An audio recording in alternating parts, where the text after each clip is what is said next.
നമസ്കാരം. ഞാനിന്ന് തയ്യാറാക്കുന്നത് ചൊരയ്ക്കയുടെ കോഫ്തയാണ്. അതിനു വേണ്ടിയിട്ട് ഞാനൊരു ചൊരയ്ക്ക ആദ്യം വൃത്തിയാക്കി ഉരച്ചെടുക്കുകയാണ്.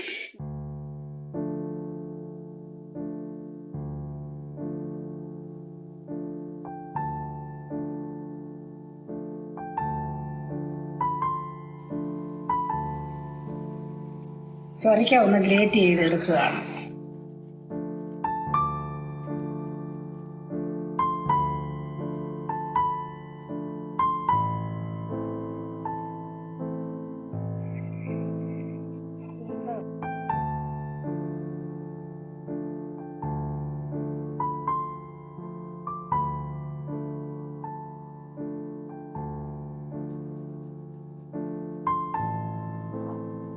ചൊരയ്ക്ക ഒന്ന് പിഴിഞ്ഞെടുക്കുക. ഇതിനകത്ത് വെള്ളമുണ്ട്. ഒരുപാട് വെള്ളമായാലും ശരിയാകത്തില്ല.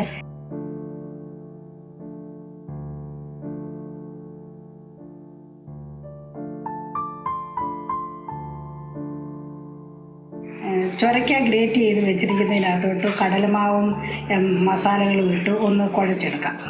200 ഗ്രാം കടലമാവും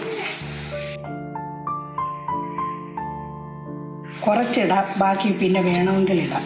ഇതിനകത്തോട്ട് ഒരല്പം കായപ്പൊടി ഇടാം, 1/2 സ്പൂണ് മുളക് പൊടി ഇടാം, 1 സ്പൂൺ ഉപ്പിടാം. എന്നിട്ടിത് നല്ലതായിട്ടൊന്ന് കുഴയ്ക്കാം.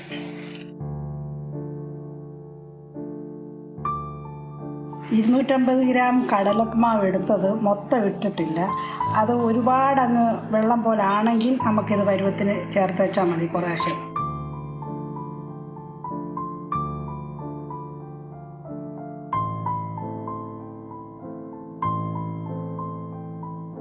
ഒരു മുട്ട കൂടി പൊട്ടിച്ചൊഴിക്കുകയാണ്. ഇനി ബാക്കി ഇരിക്കുന്ന കടലമാവ് കൂടി ഇട്ട് കുഴയ്ക്കുക.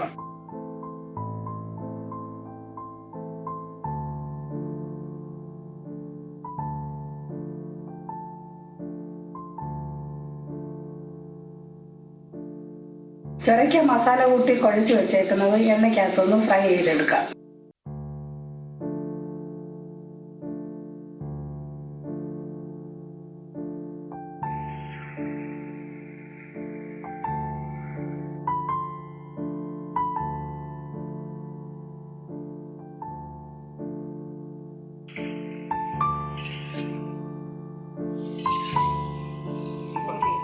ഒരുപാടങ്ങ് കരിഞ്ഞു പോകണ്ട. ഈ പരുവത്തിലിന് കോരിയെടുക്കും.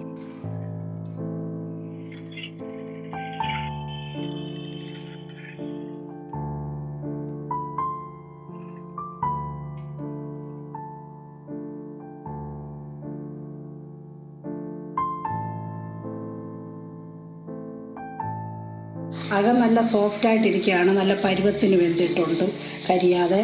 ഇനി അടുത്തതായിട്ട് ഗ്രേവി തയ്യാറാക്കുന്നതിന് ഒരു ചീനിച്ചട്ടിയിലോട്ട് എണ്ണ ഒഴിച്ച് വെച്ച് ചൂടാക്കാം. എണ്ണ ചൂടായിട്ടുണ്ട്. അതിലോട്ട് അല്പം കടുകിടാം. ഗ്രേവിക്ക് ആവശ്യമായിട്ടുള്ള സാധനങ്ങൾ: 2 സവാള ഉള്ളി കനം കുറച്ചരിഞ്ഞത്, 4-5 പച്ചമുളക്, 1 സ്പൂൺ മുളക് പൊടി, 1.5 സ്പൂൺ മല്ലിപ്പൊടി, 1/2 സ്പൂൺ മഞ്ഞൾപ്പൊടി, 1 സ്പൂൺ ഗരം മസാല, ഇഞ്ചി വെളുത്തുള്ളിയുടെ പേസ്റ്റ്, 2 തക്കാളിക്ക, മല്ലി അരിഞ്ഞത്, കറിവേപ്പില, പിന്നെ ഉപ്പ്, 1 സ്പൂൺ കോൺഫ്ലവർ വെള്ളത്തിൽ കലക്കി വെച്ചിരിക്കും.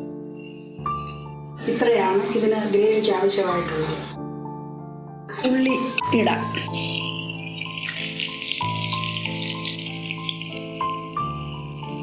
പച്ചമുളകും ഇടാം. 1 സ്പൂൺ ഉപ്പിടുക. ഇതൊന്ന് ചെറുതായിട്ട് വഴറ്റിയിടുക.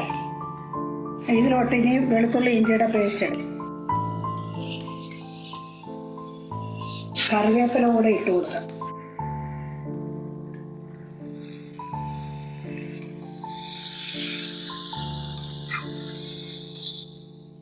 ഇനി അകത്തോട്ട് മുളക് പൊടി ഇടാം, മല്ലിപ്പൊടി, മഞ്ഞൾപ്പൊടി ഇടാം, ഗരം മസാല. മസാലയുടെ ആ മണമെല്ലാം മാറിയ ശേഷം തക്കാളിക്ക ഇടാം.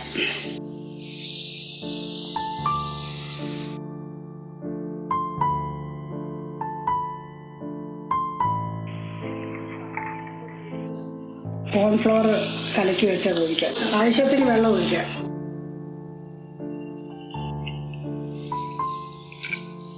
അല്പം നേരത്തേക്ക് അടച്ചു വെക്കാം. തക്കാളിക്കായി മസാല ഒന്ന് ശരിക്കും വെന്ത് പിടിക്കുന്നിടം വരെ.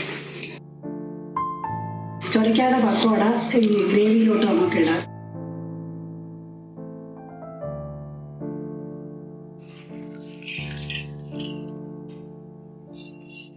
കോഫ്ത റെഡിയായി അതിനകത്തോട്ട് അരിഞ്ഞു വെച്ചേക്കുന്ന മല്ലിയിലയിടാം.